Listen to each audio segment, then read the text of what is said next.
A madrasta forçou sua enteada a se casar com um morador de rua, achando que estava arruinando sua vida. Mas, sem saber, essa decisão mudaria o destino dela para sempre. Pedro tinha 28 anos, mas sua vida parecia ter parado em algum lugar muito antes disso. Morar nas ruas não era uma escolha, e cada dia era uma luta diferente. Desde o momento em que acordava, com o frio da madrugada ainda colado na pele, até o instante em que fechava os olhos à noite, o peso da fome, da solidão e do desespero o acompanhava como uma sombra. Para alguém que já teve uma vida normal, ou pelo menos achava que teve, viver assim era um tipo de inferno constante. Ele não lembrava ao certo quando tudo desmoronou. Sua memória sobre o passado era como um quebra-cabeça faltando peças. Às vezes, ele se via tentando lembrar quem era antes das ruas, mas não durava muito. As preocupações do presente logo o traziam de volta. Onde conseguiria comida naquele dia? Onde poderia dormir sem ser expulso? Esses pensamentos nunca o deixavam em paz. Os dias de Pedro eram uma repetição constante. Ele andava sem rumo pela cidade, observando as pessoas apressadas, tão distantes de sua realidade. Algumas passavam por ele como se ele fosse invisível. Outras, quando olhavam, o faziam com um misto de desprezo e pena, sentimentos que ele conhecia bem. Pedro já havia aprendido a ignorar esses olhares. No começo, eles machucavam. Agora, eram apenas parte de um cotidiano que ele havia aceitado, mesmo sem querer. A fome era uma companhia diária. O estômago roncava sem aviso, e Pedro sentia o vazio corroendo por dentro. Nos primeiros meses ele implorava por ajuda. Pedia moedas, comida, qualquer coisa que pudesse aliviar a dor. Mas, com o tempo, percebeu que isso também o machucava. As pessoas o olhavam com desprezo, como se ele fosse um incômodo, uma lembrança de algo que preferiam não ver. Ele parou de pedir. Começou a vasculhar lixeiras, esperando encontrar algo que ainda estivesse em condições de ser comido. Às vezes tinha sorte. Às vezes não. À noite, Pedro precisava encontrar um lugar para dormir. Mas, na cidade, não era fácil. Havia outros como ele, e todos brigavam por um canto de calçada ou por algum abrigo mais protegido. O medo de ser roubado o acompanhava. Ele já havia perdido suas poucas posses várias vezes. Um cobertor que encontrou certo dia foi roubado na mesma semana. Um tênis que conseguiu de doação desapareceu enquanto dormia. Era assim que a vida funcionava na rua, nada era certo, tudo podia ser perdido de uma hora para outra. E havia o frio. Esse era implacável. Durante o inverno, as noites eram longas e congelantes. Pedro se encolhia embaixo de pontes, tentando bloquear o vento, mas nem sempre funcionava. Ele acordava tremendo, os ossos parecendo congelar por dentro. Às vezes, ele se perguntava quanto tempo mais seu corpo aguentaria. Será que um dia ele simplesmente não acordaria mais? Mas, no fundo, ele sabia que ainda havia algo nele que queria lutar, mesmo que ele não soubesse o porquê. Pedro também não tinha ninguém. Era como se o mundo tivesse virado as costas para ele. Havia pessoas nas ruas que criavam laços, pequenos grupos que se apoiavam para sobreviver. Mas Pedro preferia a solidão. Ele já havia confiado nas pessoas antes, e isso só o levou a mais dor. Estar sozinho era mais seguro. Ninguém para machucá-lo, ninguém para atrair sua confiança. Só ele, suas memórias distantes e o concreto frio da cidade. Nos momentos de maior fraqueza, Pedro se perguntava como sua vida tinha chegado àquele ponto. Ele pensava em sua família, se é que ainda tinha uma. Será que alguém o procurava? Será que alguém se importava? Mas essas perguntas nunca tinham respostas, e ele aprendeu a não gastar muito tempo com elas. O que importava era o presente, o agora. Sobreviver mais um dia. Esse era seu único objetivo. Às vezes, Pedro via as famílias caminhando juntas pela cidade. Pais e filhos, casais de mãos dadas, amigos rindo e conversando. Ele se pegava observando essas cenas, se perguntando como era viver assim, com alguém ao lado, com um lar para voltar. Ele havia esquecido como era sentir isso. Para ele, a vida era só sobreviver, nada além disso. Em dias de chuva, tudo ficava ainda pior. As calçadas escorregadias, as roupas encharcadas e a sensação constante de frio invadiam cada parte de seu corpo. Nesses dias, Pedro se enfiava em algum canto coberto, mas a umidade sempre o encontrava. As pessoas pareciam ainda mais distantes em dias assim, apressadas para fugir da chuva, sem tempo para notar um homem encostado na parede, com o olhar perdido. Certo dia, Pedro se sentou em frente a uma padaria. O cheiro de pão fresco invadia o ar, e seu estômago roncava como nunca. Ele não sabia o que o havia levado até ali, mas algo fez ficar. Talvez fosse a esperança, uma pequena faísca que ele nem sabia que ainda tinha dentro de si. As pessoas passavam por ele, como sempre. Algumas o olhavam rapidamente, outras nem isso. Ele tentou não se concentrar no cheiro da comida, mas era difícil. Foi então que algo inesperado aconteceu. Uma jovem mulher saiu da padaria. Ela tinha um semblante tranquilo, e seus olhos pareciam diferentes dos outros que Pedro estava acostumado a ver. Ela parou por um momento, o observando. Pedro baixou a cabeça, esperando o olhar de desprezo que viria a seguir, mas isso não aconteceu.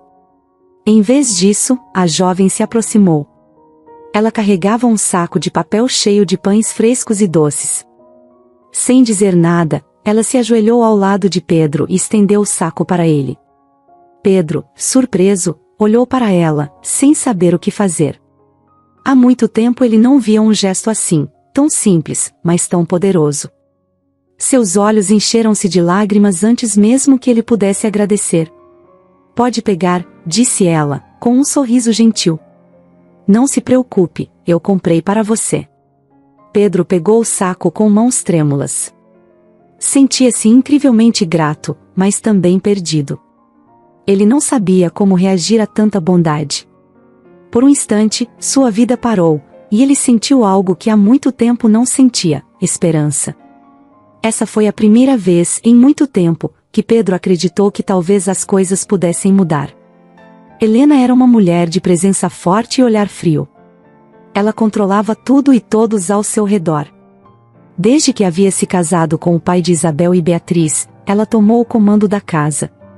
Depois da morte do marido, seu poder ficou ainda maior. Não havia quem ousasse questionar suas decisões, muito menos Isabel, que, apesar de ser jovem e determinada, sabia que lutar contra Helena era como bater de frente com uma parede de concreto. Helena desprezava a bondade. Para ela, ser generoso era um sinal de fraqueza. Isabel, com seu coração mole e sempre disposta a ajudar os outros, era o exemplo perfeito disso. Cada vez que Isabel fazia algo para ajudar alguém, Helena torcia o nariz, mas não dizia nada. Pelo menos, não na frente dos outros. Mas, por dentro, ela sentia um nojo profundo pela enteada. Em sua mente, Isabel precisava aprender uma lição. E, quando ela ajudou Pedro, aquele mendigo sujo da rua, a fúria de Helena atingiu um novo nível. Ela observou tudo de longe, sem que Isabel percebesse. Viu quando a jovem comprou a comida, ofereceu a Pedro e se afastou, como se aquilo fosse um simples ato de gentileza. Helena não conseguia entender como alguém poderia desperdiçar seu tempo e dinheiro com um completo estranho, ainda mais um homem que não tinha nada para oferecer em troca. Para Helena, o mundo era simples, ou você tinha poder, ou era pisoteado. E Isabel, com seu jeito puro, era a própria imagem do que Helena mais desprezava. Naquela noite, Helena ficou sozinha em seu quarto, pensando em como poderia punir Isabel. Ela já tinha humilhado a jovem antes, mas dessa vez precisava ser algo maior, algo que deixasse uma marca. Isabel precisava entender de uma vez por todas que pessoas como Pedro não mereciam sua compaixão. Mas como fazer isso? Foi então que um plano cruel começou a se formar em sua mente. Helena era inteligente e sabia que, se quisesse punir Isabel, tinha que fazer de um jeito que parecesse uma decisão justa, que ninguém pudesse questionar. Ela não podia simplesmente gritar ou bater na enteada, e isso seria baixo demais até para seus padrões. Não, ela precisava de algo mais elaborado, mais humilhante. Depois de horas pensando, Helena decidiu que iria forçar Pedro e Isabel a se casarem. A ideia veio como um raio. Um casamento entre um mendigo e uma jovem de família rica seria o castigo perfeito. Isabel odiaria a situação, e Pedro, com certeza, aceitaria qualquer coisa que o tirasse da vida nas ruas. Seria fácil manipulá-lo com promessas de dinheiro e estabilidade. O plano era simples: Helena ofereceria a Pedro uma vida confortável, longe das ruas, se ele concordasse em se casar com Isabel. O casamento, é claro, não seria por amor. Helena sabia disso. Mas a ideia não era criar um vínculo entre os dois, e sim destruir o que restava da confiança e da vontade de Isabel. Para Helena, o simples fato de ver Isabel forçada a viver ao lado de alguém que ela não escolheu seria uma punição suficiente. E, ao mesmo tempo, Pedro teria o que queria: comida, uma casa e roupas limpas. Era uma situação perfeita na mente de Helena. Ela teria controle sobre ambos. No entanto, ela sabia que Isabel não aceitaria o casamento facilmente. A enteada era teimosa, e Helena estava preparada para isso. Então, para garantir que Isabel concordasse, Helena usaria a maior fraqueza da jovem, sua irmã, Beatriz. Beatriz, que havia ficado com paralisia cerebral depois de um acidente na infância, era tudo para Isabel. Ela fazia de tudo para cuidar da irmã e garantir que ela estivesse protegida. Helena sabia que, se ameaçasse Beatriz, Isabel não teria escolha. E foi exatamente o que ela fez. Na manhã seguinte, Helena chamou Isabel para uma conversa. Isabel já estava acostumada com o jeito frio da madrasta, mas naquele dia havia algo diferente em seu olhar. Helena foi direta ao ponto: Pedro, o homem que Isabel ajudou, agora faria parte da vida delas. Ele se casaria com Isabel, e nada mudaria isso. Você se casará com ele, Helena disse, sem rodeios. E isso será bom para todos nós. Isabel, chocada, recusou imediatamente. Ela não podia acreditar no que estava ouvindo. Como sua madrasta podia sugerir algo tão absurdo? Casar com um homem que ela mal conhecia, alguém que vivia nas ruas? A ideia era insana, e Isabel deixou isso bem claro. Mas, para sua surpresa, Helena não se alterou. Ela apenas sorriu de um jeito cruel, como se já estivesse esperando essa reação. Se você não fizer isso, sua irmã vai pagar o preço, Helena disse, com uma calma assustadora. Não se esqueça de que ela está sob meus cuidados. Eu poderia fazer a vida dela muito mais difícil, Isabel. Você não quer que isso aconteça, quer? Aquelas palavras atingiram Isabel como uma facada. Helena estava ameaçando Beatriz, a pessoa mais inocente e indefesa que Isabel conhecia. Beatriz dependia de todos para viver, e Isabel sempre fez de tudo para garantir que a irmã tivesse o melhor cuidado possível. A simples ideia de que Helena poderia machucá-la era insuportável. E o pior de tudo, Isabel sabia que Helena era capaz disso. Você não faria isso, Isabel disse, quase sem voz, mas Helena apenas riu. Você não me conhece tão bem quanto pensa, querida. Foi nesse momento que Isabel entendeu que não tinha escolha. Ela estava presa. Ou aceitava o casamento com Pedro, ou Beatriz sofreria. Não importava o quanto ela quisesse lutar, Helena tinha o controle. E, pela primeira vez em muito tempo, Isabel se sentiu completamente impotente. Naquele dia, enquanto Pedro ainda vagava pelas ruas, sem ideia do que estava acontecendo, sua vida já estava sendo moldada por um plano perverso. Ele não sabia, mas estava prestes a ser arrastado para um jogo de poder e vingança que poderia mudar sua vida para sempre. Helena sempre foi uma mulher que sabia o que queria.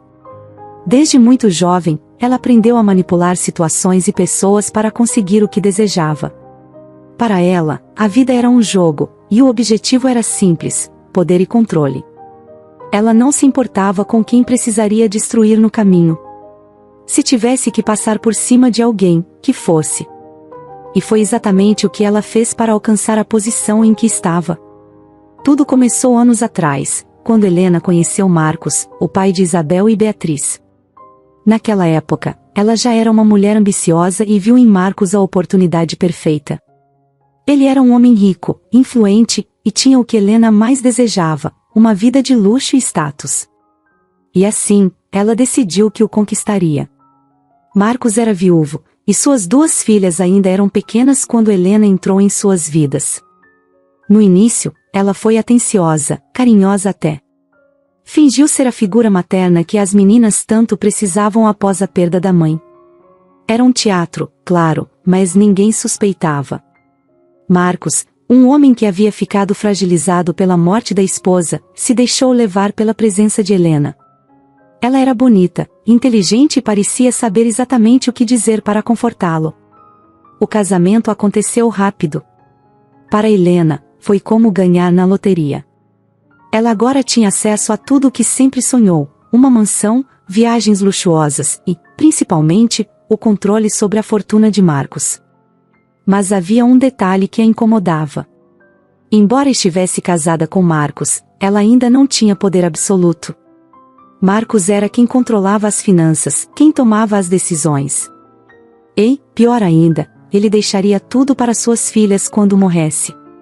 Isso não fazia parte dos planos de Helena. Ela precisava fazer algo a respeito. Foi durante uma viagem para uma ilha paradisíaca que Helena decidiu que era hora de agir. Marcos sempre gostou de viajar, e aquele passeio parecia a oportunidade perfeita. O cenário era idílico, praias de areia branca, águas cristalinas e dias tranquilos. Mas Helena tinha outros planos. Ela havia pesquisado durante semanas antes da viagem. Encontrou um medicamento que, em doses controladas, causava sonolência e confusão, especialmente quando combinado com álcool. Parecia a solução perfeita. Naquela tarde, enquanto estavam na praia, Helena preparou um drink para Marcos, disfarçando o gosto do remédio com o sabor doce da bebida. Marcos, despreocupado, aceitou o drink sem suspeitar de nada. Enquanto ele tomava goles grandes e conversava com Helena sobre o futuro das meninas, ela mantinha seu sorriso falso, esperando o momento certo. Alguns minutos se passaram e Helena percebeu que Marcos começou a ficar estranho. Ele estava mais lento, piscava demais e parecia ter dificuldade para se concentrar. Era o sinal de que o remédio estava fazendo efeito. "Acho que vou dar um mergulho", disse ele, levantando-se com dificuldade.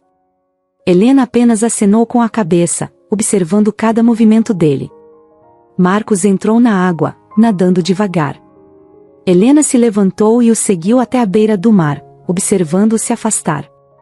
Quando ele estava longe o suficiente, ela entrou na água também. Seu coração estava batendo rápido, mas ela sabia que não podia hesitar. Marcos, já sentindo o efeito completo do remédio, começou a se sentir tonto. Ele tentou se virar na água, voltar para a areia, mas seu corpo não respondia como deveria. Foi então que ele olhou para Helena, desesperado. Ele estendeu a mão, tentando agarrar-se a ela, buscando ajuda. Mas Helena apenas sorriu friamente. Em vez de ajudá-lo, ela o empurrou. Um empurrão leve, o suficiente para desequilibrá-lo ainda mais. Marcos afundou por um momento, e quando voltou à superfície, estava ainda mais confuso.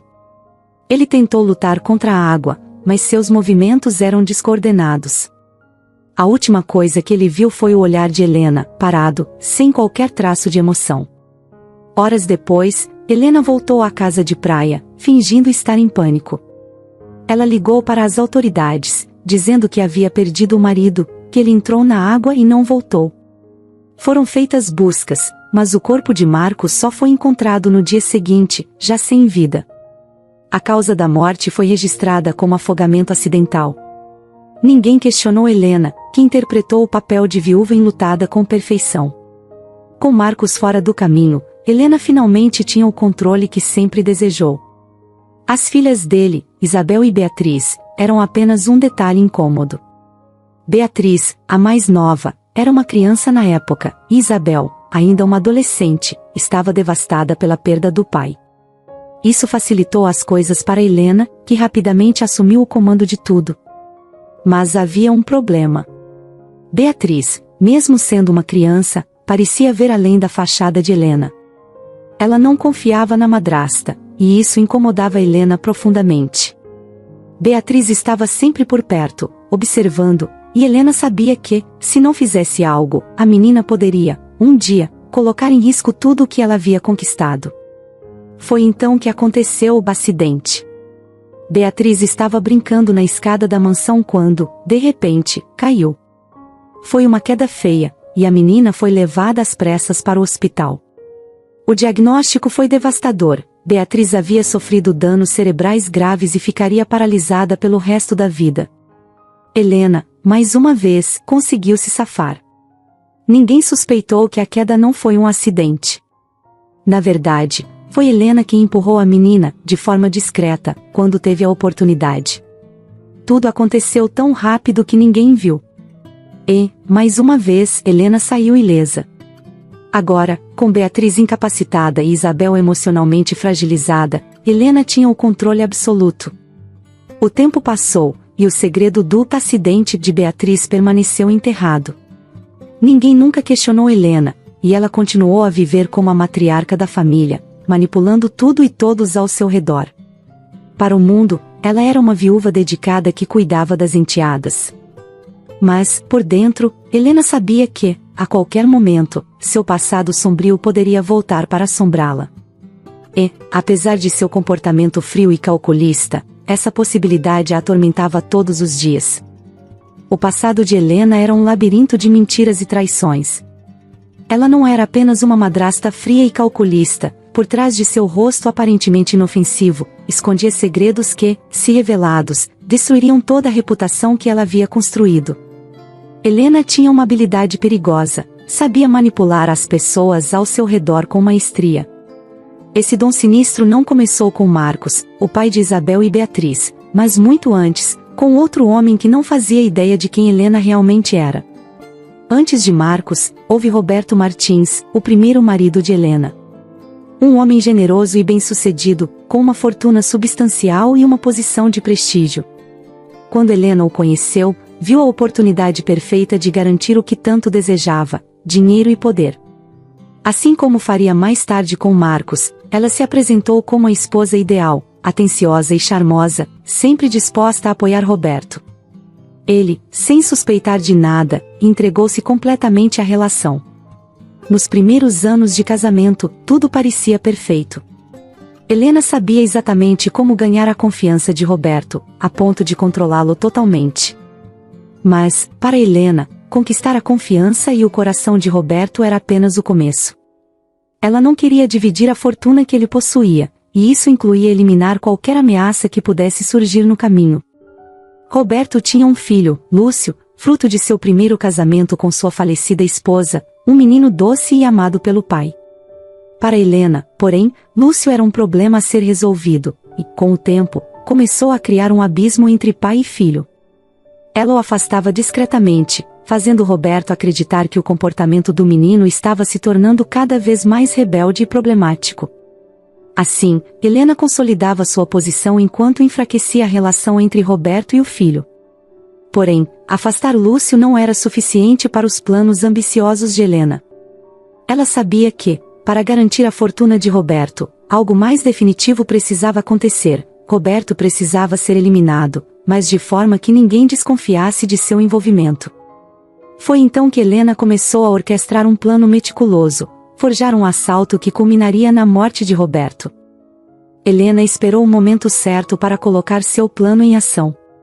Uma noite, quando sabia que Roberto estaria sozinho em casa, Helena deu início ao golpe final. Ela contratou 2 homens para realizar o assalto e garantiu que tudo fosse feito com precisão.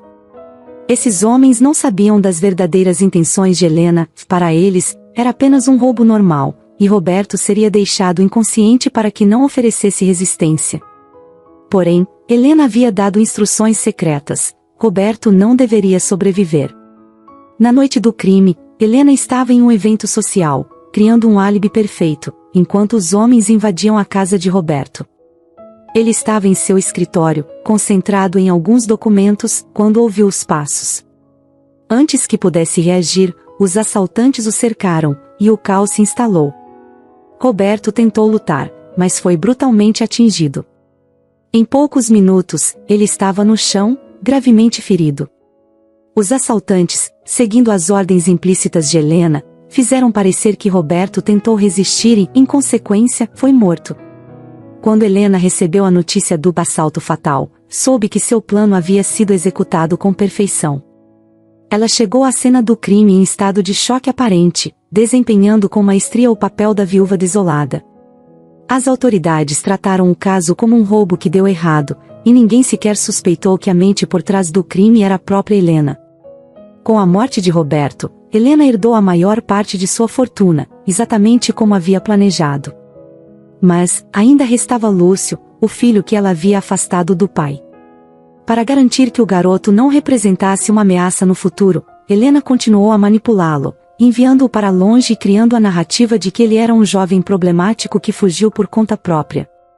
O que Helena não previu, no entanto, é que o passado tem uma maneira traiçoeira de retornar. E Lúcio, o filho de Roberto, não desapareceria tão facilmente quanto ela imaginava. Pedro, aquele mesmo homem que vivia nas ruas e lutava diariamente para sobreviver, estava prestes a entrar em um mundo completamente diferente. Quando Helena o abordou com a proposta do casamento, ele mal podia acreditar no que estava ouvindo. A ideia parecia absurda à primeira vista, mas, ao mesmo tempo, era uma chance que ele nunca imaginou ter.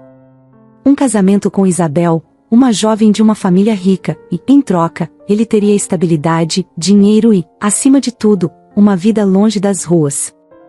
Era uma oportunidade tentadora. Depois de tanto tempo vivendo na miséria, Pedro aceitou.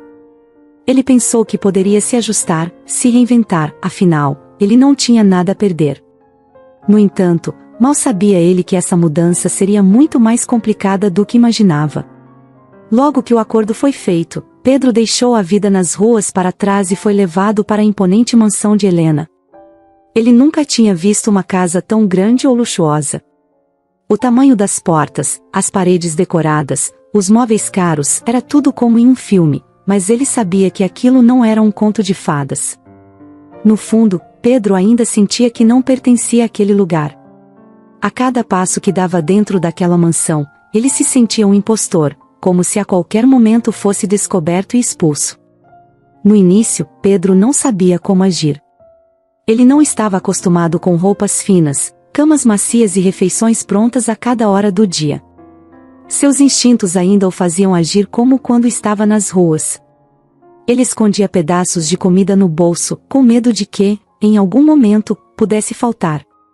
Quando um empregado se aproximava para servi-lo, ele recuava, estranhando o tratamento. Tudo ali era novo e desconcertante. Isabel, por sua vez, evitava ao máximo estar perto dele. Ela não queria aquele casamento, e isso era claro em cada olhar que ela lançava. Pedro entendia. Ele sabia que não era querido ali, mas não podia culpar Isabel. Ele mesmo não queria estar naquela situação. Mas, para ele, essa era a única saída. O plano de Helena era claro, ela queria humilhar Isabel, e Pedro, sem querer, se tornava parte desse jogo sujo. Com o tempo, Pedro começou a se adaptar. Ele se esforçava para aceitar a nova vida, mas, no fundo, ainda se sentia deslocado. Sua mente estava confusa, com pequenos fragmentos de memória que lhe davam a sensação de já conhecer Helena de algum lugar. No espelho, ele via um homem vestido com roupas caras e bem barbeado, mas, por dentro, continuava sendo o Pedro das ruas, o homem que passava fome e dormia ao relento. Esse conflito interno o consumia dia após dia. Ele queria ajudar Isabel, provar que não era apenas uma peça no jogo de Helena, mas não sabia como. Cada vez que tentava se aproximar de Isabel, ela o evitava, e Pedro compreendia o motivo. No entanto, algo começou a mudar. Pedro sempre foi um homem de boa índole, alguém que, apesar das dificuldades, manteve sua dignidade. Aos poucos, Isabel começou a perceber isso. Ele não era o homem que ela imaginava. Pedro não se aproveitava da situação, não tentava forçar uma relação. Ele respeitava o espaço dela, e isso começou a tocar Isabel de uma forma inesperada. Viver naquela mansão lhe deu tempo para refletir sobre sua vida, sobre tudo o que havia acontecido até ali. Ele se lembrava de quando era apenas um garoto, antes de acabar nas ruas. Embora sua memória fosse nebulosa, pedaços de sua infância voltavam aos poucos. Havia um sentimento de que algo importante havia sido deixado para trás, mas ele não conseguia descobrir o que era. Com o passar dos dias, Pedro foi se transformando em algo mais. Ele não era mais apenas o homem que aceitava qualquer coisa para sobreviver. Ele começou a perceber que tinha algo valioso, sua integridade. A vida nas ruas o tinha endurecido, mas não o tinha quebrado. E, agora, vivendo em um mundo de falsidade e luxo, ele via que, apesar de todas as dificuldades que enfrentou, ainda havia uma parte dele que não tinha sido corrompida. Essa transformação começou a ficar evidente para Isabel. Ela via nos olhos de Pedro uma bondade genuína, algo que não se esperava de alguém que viveu tanto tempo no abandono. E isso mexeu com ela. Isabel, que sempre foi forçada a seguir as regras de Helena, que viveu sob a sombra daquela mulher cruel, começou a perceber que Pedro era diferente. Ele não estava ali para tirar vantagem, e, na verdade, estava tão desconfortável quanto ela. A mansão, que antes parecia sufocante para Pedro, começou a se tornar um espaço de reflexão.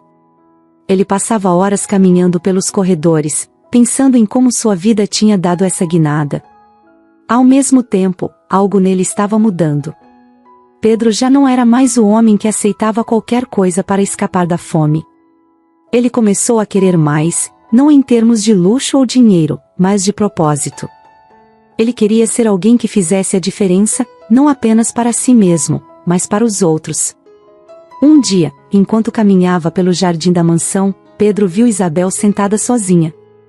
Algo nele o impulsionou a se aproximar. Ele se sentou ao lado dela, em silêncio. Os dois ficaram ali por um tempo, sem dizer nada. Isabel, surpreendentemente, não se levantou para ir embora. Ela apenas ficou ali, em silêncio, como se, pela primeira vez, aceitasse a presença dele.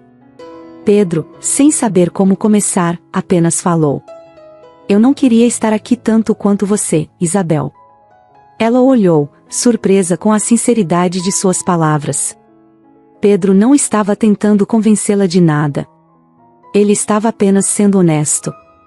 E foi essa honestidade que, pela primeira vez, criou uma pequena ponte entre os dois. A transformação de Pedro não foi apenas externa. Ele deixou de ser o homem que aceitava qualquer coisa para sobreviver e começou a buscar algo maior, algo que valesse a pena. E, ao fazer isso, ele também começou a mostrar a Isabel que, talvez, nem tudo estava perdido. Ambos estavam presos em uma situação que não escolheram, mas, juntos, talvez pudessem encontrar uma saída. Essa nova percepção começou a mudar a forma como Pedro via a si mesmo. Ele não era mais o mendigo que Helena havia trazido para a mansão. Ele era mais do que isso.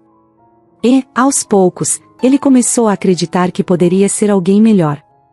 Essa transformação, embora ainda em andamento, foi o primeiro passo para algo muito maior, algo que ele ainda não conseguia entender completamente, mas que, de alguma forma, estava começando a se revelar. O dia do casamento havia chegado, e a atmosfera na mansão estava pesada, como se todos soubessem que algo errado estava prestes a acontecer. Isabel, vestida de noiva, estava visivelmente tensa. Ela caminhava de um lado para o outro em seu quarto, sentindo-se sufocada pela decisão que não foi sua.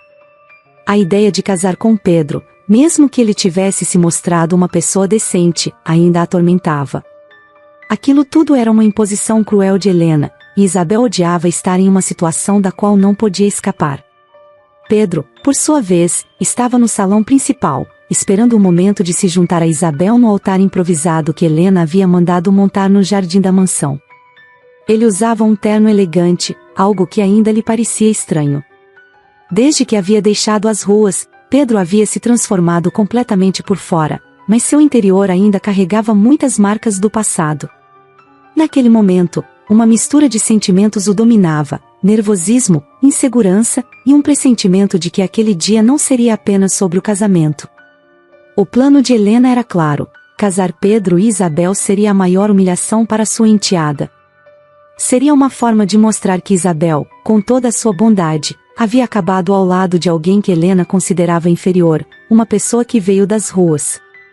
Helena estava satisfeita, com um sorriso cínico no rosto, observando cada detalhe ser preparado para a cerimônia. Quando chegou o momento, Isabel apareceu no jardim. Seus passos eram hesitantes, e seu olhar mostrava uma mistura de tristeza e resignação.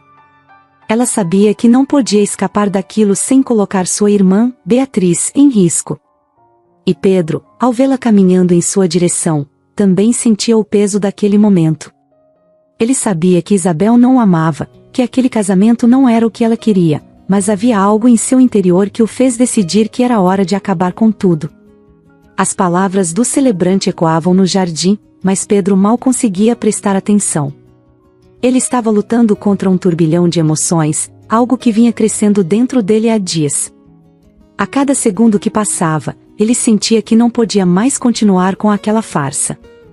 Isabel estava ao seu lado, com os olhos baixos, tentando manter a compostura. Quando o celebrante pediu para que eles trocassem os votos, Pedro finalmente decidiu que não podia seguir adiante. Pedro respirou fundo e olhou para Isabel, que o fitou surpresa. O silêncio entre eles parecia durar uma eternidade, e foi então que Pedro tomou uma decisão que mudaria o rumo de tudo. Ele sabia que não poderia manter o segredo que carregava por mais tempo. Era hora de revelar a verdade, não apenas para Isabel, mas para todos. Eu não posso fazer isso, Isabel, disse Pedro, interrompendo a cerimônia. Todos no jardim ficaram em choque. Isabel olhou, confusa, sem entender o que ele estava tentando dizer. Helena, que estava observando de longe, se levantou imediatamente, sua expressão de controle começando a desmoronar. O que está fazendo? Helena disse com um tom de voz cortante. Pedro ignorou o olhar afiado de Helena e continuou, sua voz carregada de algo que até ele não esperava, a verdade. Eu preciso dizer algo que ficou guardado por tempo demais. Ele virou-se para todos os presentes, e então voltou a encarar Isabel. Meu nome não é Pedro. Isabel ficou perplexa, assim como todos ali. Ela franziu o rosto, tentando entender o que ele estava dizendo. Meu nome verdadeiro é Lúcio Martins, e eu sou o filho do primeiro marido de Helena. O silêncio que se seguiu foi esmagador. Isabel, que antes estava tentando entender o que ele estava fazendo, agora parecia completamente perdida. Lúcio? Filho do primeiro marido de Helena? Como isso era possível? Ela não conseguia juntar as peças. Pedro, ou Lúcio, como ele acabava de se revelar, parecia ser uma pessoa comum, alguém que ela ajudou nas ruas, alguém que vivia em uma situação completamente diferente. Mas agora ele estava dizendo que fazia parte do passado sombrio de Helena? Isso é um absurdo! Gritou Helena, tentando controlar a situação. Ele está mentindo. Mas Lúcio olhou diretamente para Helena com uma calma que ninguém esperava. Ele havia guardado essa verdade por tempo demais e agora, no momento mais inesperado, tudo estava vindo à tona. Você achou que nunca me encontraria de novo, não é, Helena? Lúcio continuou, sua voz mais firme. Você me abandonou quando eu era apenas uma criança.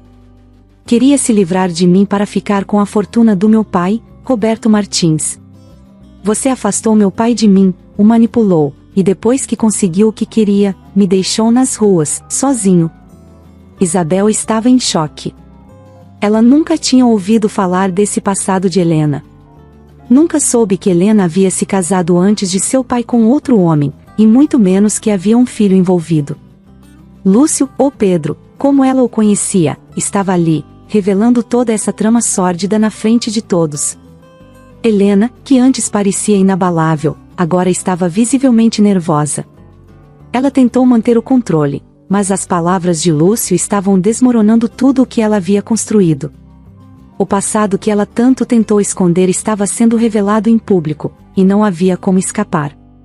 Eu procurei por você durante anos, Helena, disse Lúcio, suas palavras carregadas de dor e raiva contidas.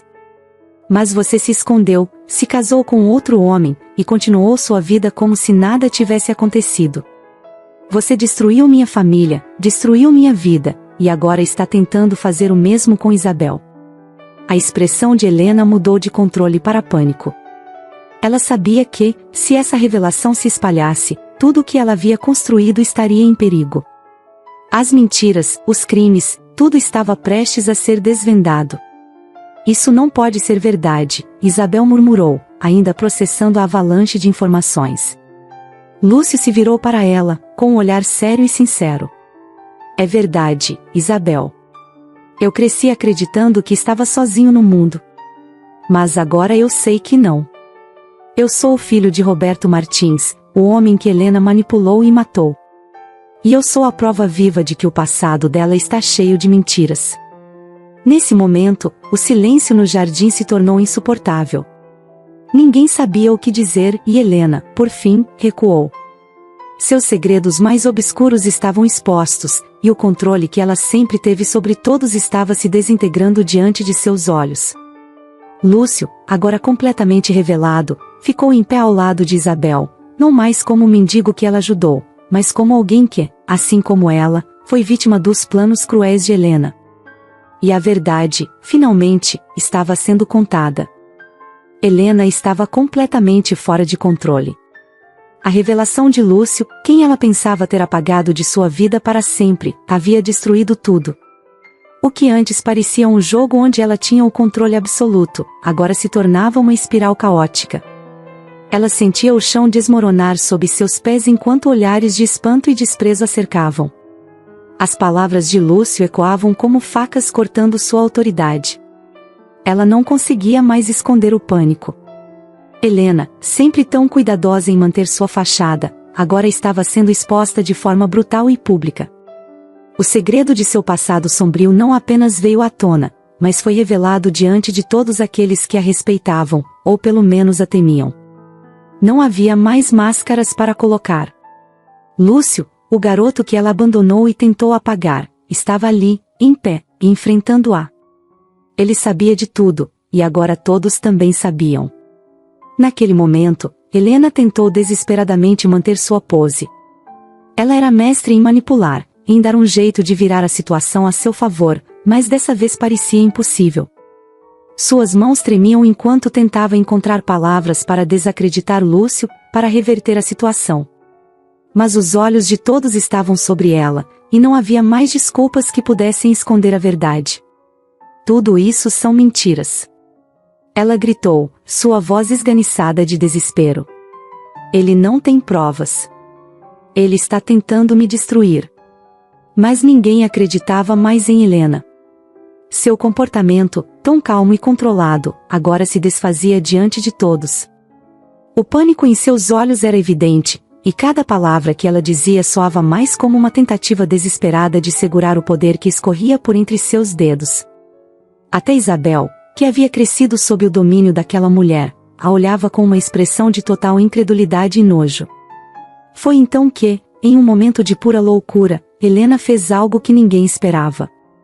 Ela virou-se para Isabel, com os olhos cheios de uma fúria insana, como se, de alguma forma, tudo fosse culpa da enteada.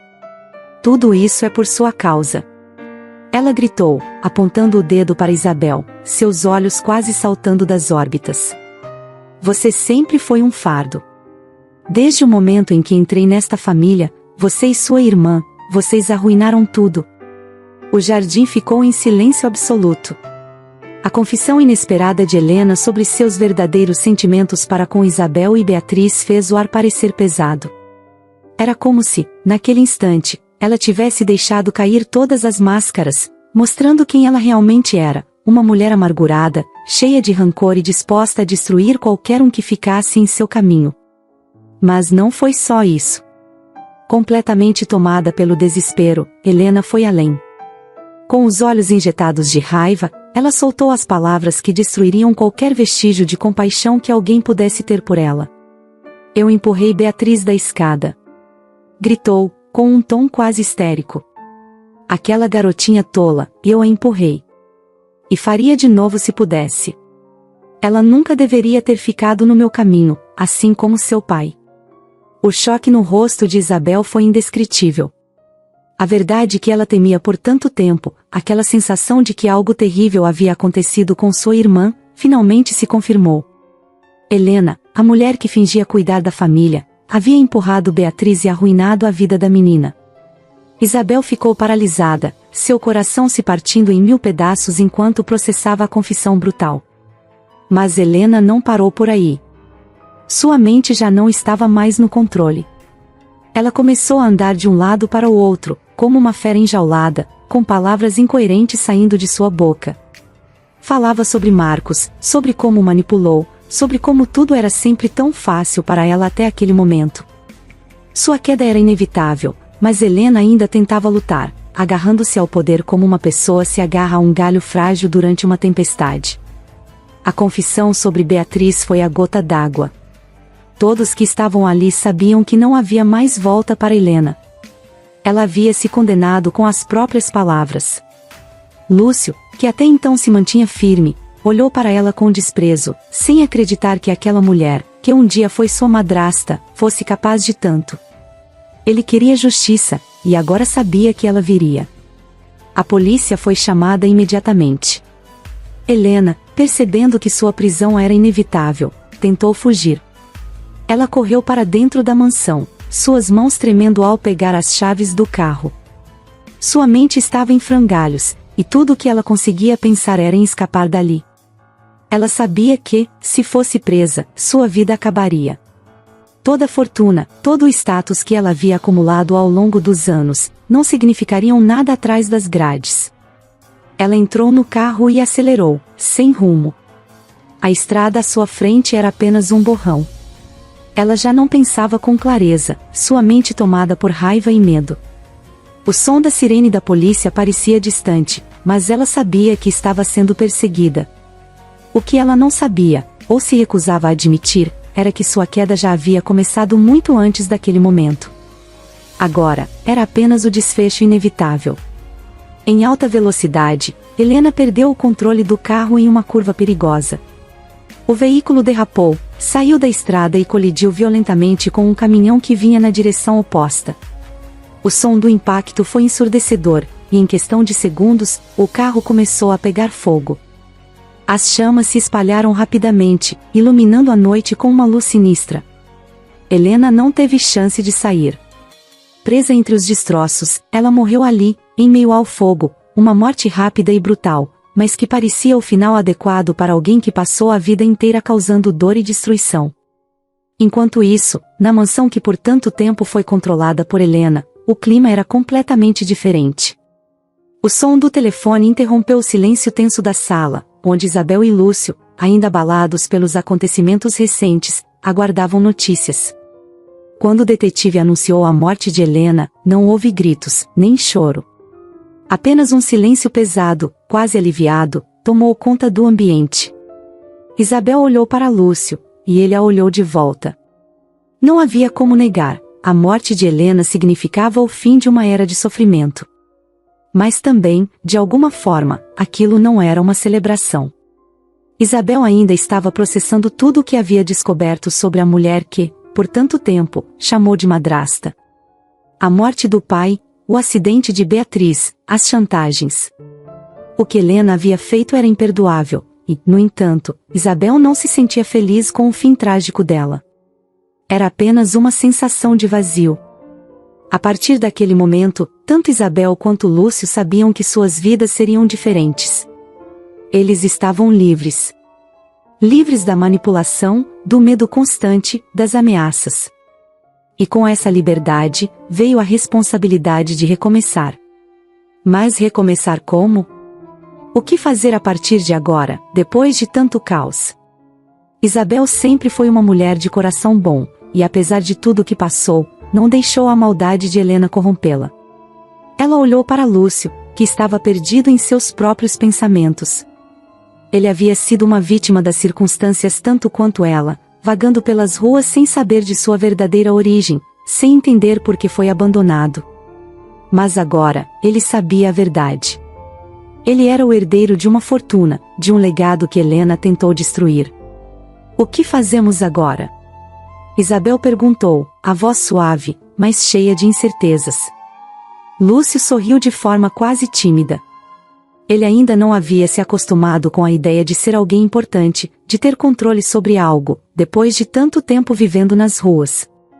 Mas uma coisa ele sabia, ele não queria que sua história de dor fosse a última coisa que definisse quem ele era. Ele queria fazer algo significativo. Eu sempre quis ajudar quem estava como eu, Isabel, ele começou, e seus olhos brilharam com uma determinação nova. Eu sei como é estar sozinho, sem ninguém. Sei como é não ter um teto, não ter ninguém que se importe. Se tem algo que posso fazer com essa herança, é ajudar essas pessoas. Isabel sorriu, sentindo uma onda de alívio e esperança crescer dentro dela. Ela sabia que Lúcio falava sério, e sabia também que esse era o caminho certo. Juntos, eles decidiram que usariam a fortuna da família para algo muito maior do que apenas viver em conforto e luxo. A ideia de fundar uma organização beneficente nasceu ali, naquele momento de renovação. A missão seria clara: ajudar as pessoas que, como Lúcio, perderam tudo. Que estavam nas ruas, sem rumo, sem esperança. Eles queriam dar a essas pessoas a chance de reescrever suas histórias, assim como Lúcio havia feito. E mais do que isso, queriam proteger as crianças que estavam vulneráveis, aquelas que poderiam cair nas garras de alguém como Helena. A organização teria o nome de Beatriz, em homenagem à irmã de Isabel, que, apesar de tudo, era o símbolo de inocência em meio à escuridão. Nos meses que se seguiram, Isabel e Lúcio trabalharam juntos para dar vida a essa nova fase. E conforme o tempo passava, o vínculo entre eles crescia. A amizade, que começou em meio ao caos, transformou-se em algo muito mais forte. O amor, que nenhum dos dois havia planejado, floresceu de maneira natural. Eles sabiam que, apesar de tudo que enfrentaram, estavam construindo algo sólido, algo real. O casamento deles, desta vez, não seria forçado, nem por conveniência. Seria por amor, por respeito mútuo, por tudo que enfrentaram juntos. Isabel e Lúcio estavam finalmente prontos para recomeçar suas vidas, mas desta vez, com esperança no coração e a certeza de que estavam fazendo a diferença no mundo. A justiça havia sido feita, mas o que mais importava agora era o futuro que eles iriam construir, um futuro de renovação e esperança para todos aqueles que, assim como eles, precisavam de uma nova chance. Alguns meses após os eventos trágicos e intensos que marcaram suas vidas, a mansão onde Isabel e Lúcio agora viviam era um lugar completamente diferente. O ar, antes pesado com a presença sufocante de Helena, estava leve, carregado com uma sensação de renovação. As grandes janelas estavam sempre abertas, permitindo que o sol iluminasse os cômodos, como se o ambiente refletisse o novo começo que ambos tanto precisavam. Isabel, com um sorriso calmo no rosto, caminhava pelos corredores da casa enquanto observava os preparativos para a cerimônia. Desta vez, o casamento seria por escolha, por amor. Ela e Lúcio haviam decidido juntos, sem a pressão de um plano cruel. Eles se amavam, e isso era o que realmente importava. A ideia de se casar novamente, desta vez em paz e felicidade, trouxe para Isabel uma sensação de serenidade que ela não sentia há muito tempo. Ao pensar em tudo o que haviam passado juntos, as mentiras, os segredos sombrios, as perdas, Isabel sabia que a jornada não tinha sido fácil, mas cada dificuldade apenas reforçou o laço entre ela e Lúcio. Lúcio, por sua vez, estava no jardim da mansão, observando o cenário que seria o palco do casamento. Flores coloridas cercavam o local, e um arco simples, decorado com folhagens, destacava-se ao fundo. Ele respirou fundo, sentindo a leveza do momento. Pela primeira vez em muitos anos, sentia-se realmente em paz. As ruas, a fome, a solidão, tudo isso parecia uma memória distante, como se tivesse acontecido em outra vida. Agora, ele tinha um propósito. E esse propósito estava ao seu lado. "Você está pronto?" perguntou Isabel, surgindo ao seu lado enquanto ele ainda admirava o jardim. Lúcio sorriu e segurou sua mão com firmeza, sentindo o calor e a tranquilidade que só Isabel transmitia.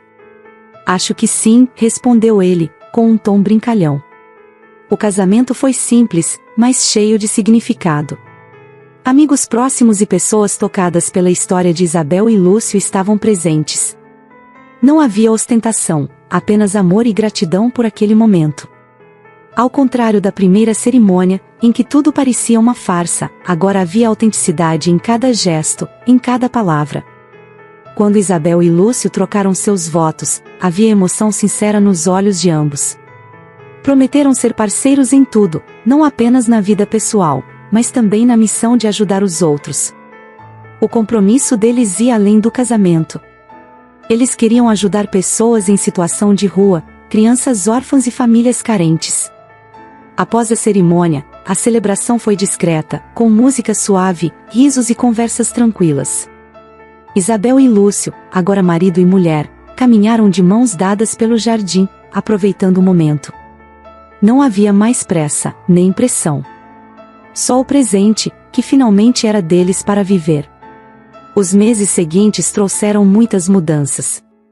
A fundação que Isabel e Lúcio criaram cresceu mais rápido do que eles imaginavam, atraindo a atenção de pessoas influentes e doadores dispostos a contribuir para a causa. Isabel, sempre com um coração generoso, estava à frente de muitos projetos.